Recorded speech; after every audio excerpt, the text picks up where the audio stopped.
বাংলাদেশ জামাতে ইসলামীর নেতৃত্বাধীন ১১ দলীয় জোটে ভাঙনের আশঙ্কা তৈরি হয়েছে চরমোনাই পীরকে ঘিরে। আসন ভাগাভাগিতে অনড় অবস্থানে থাকা ইসলামী আন্দোলন বাংলাদেশেই এখন জোট সংকটের কেন্দ্রে। ১২ ফেব্রুয়ারির জাতীয় নির্বাচন সামনে রেখে জোটের ভবিষ্যৎ নিয়ে তৈরি হয়েছে বড় প্রশ্ন। নির্বাচনের সময় যত ঘনিয়ে আসছে ততই ঘনীভূত হচ্ছে জামাত নেতৃত্বাধীন ১১ দলীয় জোটের সংকট। এই সংকটের কেন্দ্রবিন্দুতে চরমোনাই পীরের নেতৃত্বাধীন ইসলামী আন্দোলন বাংলাদেশ। জোটের কাছে ইসলামী আন্দোলনের দাবি কমপক্ষে ৭০টি আসন।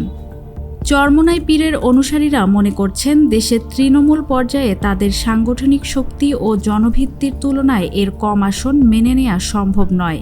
কিন্তু জামাতে ইসলামীর অবস্থান স্পষ্ট, ইসলামী আন্দোলনকে ৪৫টির বেশি আসন দেয়া যাবে না।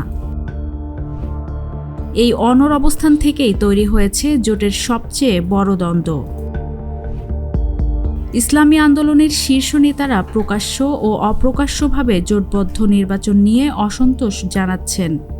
তৃণমূল পর্যায় থেকেও বাড়ছে আলাদা নির্বাচনের চাপ।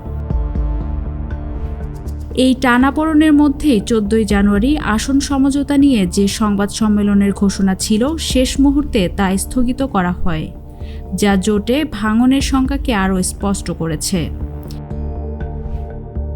চরমোনাই পীরের অবস্থানের প্রভাব পড়ছে জোটের অন্য শরিকদের মধ্যেও। মাওলানা মামুনুল হকের নেতৃত্বাধীন বাংলাদেশ খেলাফত মজলিস দাবি করেছে ২৫ থেকে ৩০টি আসন, কিন্তু এখানেও জামাতের ছাড় ২০টির মধ্যেই সীমাবদ্ধ, যদিও ইতিমধ্যে মামুনুল হককে শোকজ করেছেন নির্বাচন কমিশন।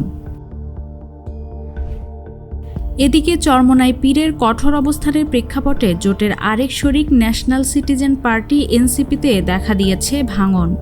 জামাতের সঙ্গে জোটে যাওয়ার বিরোধিতা করে দলটির অন্তত ৩০ জন কেন্দ্রীয় নেতা পদত্যাগ করেছেন। সমঝোতার সম্ভাবনা ক্ষীণ হয়ে আসায় ইসলামী আন্দোলন বাংলাদেশ ইতিমধ্যেই বিভিন্ন আসনে নিজেদের প্রার্থী চূড়ান্ত করেছে। বাংলাদেশ খেলাফত মজলিসও একই পথে হাঁটছে। দুটি দলই ইঙ্গিত দিচ্ছে প্রয়োজনে জোট ছেড়ে আলাদা নির্বাচনে যাবে তারা। তবে ইসলামী আন্দোলনের পক্ষ থেকে বলা হচ্ছে, চরমোনাই পীর এখনও আলোচনার পথ বন্ধ করেননি। আগামী কয়েকদিনের মধ্যেই চূড়ান্ত সিদ্ধান্ত আসতে পারে বলেও আশ্বাস দেওয়া হয়েছে।